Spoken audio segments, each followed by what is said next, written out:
बीते साल हुए किसानों का आंदोलन तो आप सभी को याद ही होगा कि किस तरह से केंद्र सरकार के लाए गए नए कृषि कानूनों के खिलाफ किसान संगठन ने आंदोलन किया था, जिसके चलते केंद्र सरकार को किसानों के आगे झुकना पड़ा और लाए गए नए 3 कृषि कानूनों को वापस लेना पड़ा था।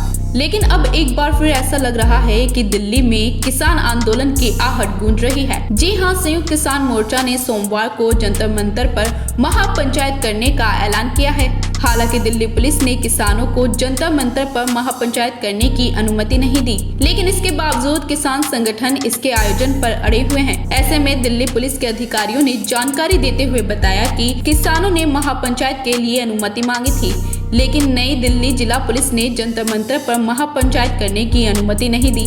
अब ऐसे में किसानों को दिल्ली में प्रवेश करने नहीं दिया जाएगा, जिसके चलते बॉर्डरों पर बैरिकेड लगा दिए गए हैं और किसानों को दिल्ली में आने की अनुमति नहीं है। इतना ही नहीं, दिल्ली के अलावा नई दिल्ली के बॉर्डर को रविवार रात से ही सील करते हुए बैरिकेड लगा दिए गए हैं और चेकिंग के बाद ही लोगों को दिल्ली में आने की अनुमति दी जा रही है। इतना ही नहीं, सरकार ने पूरी दिल्ली पुलिस को अलर्ट पर रहने के लिए कहा है।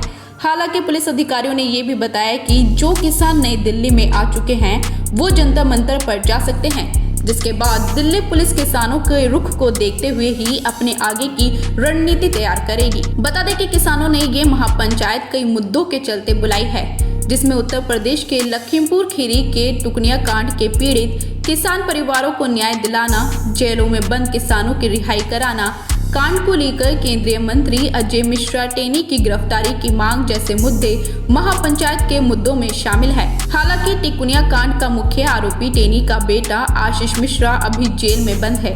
इसके अलावा किसानों की मांग है कि स्वामीनाथन आयोग की सिफारिश के आधार पर एमएसपी गारंटी कानून बनाया जाए, भारत में सभी किसानों की कर्ज माफी हो, साथ ही 2022 बिजली बिल रद्द किया जाए। इसके साथ ही गन्नों का समर्थन मूल्य बढ़ाने और बकाया राशि का तुरंत भुगतान करना भी शामिल है। साथ ही आंदोलन के दौरान किसानों पर दर्ज हुए मुकदमों की वापसी भी किसानों की मांग में शामिल है। इन्हीं मांगों के चलते किसान एक बार फिर दिल्ली में आंदोलन की तैयारी कर रहे हैं, जिसके चलते किसान जंतर मंतर पर एकजुट हो रहे हैं। फिलहाल इस रिपोर्ट में बस इतना ही। आप बने रहिए हमारे साथ और देखते रहिए राष्ट्रपति न्यूज।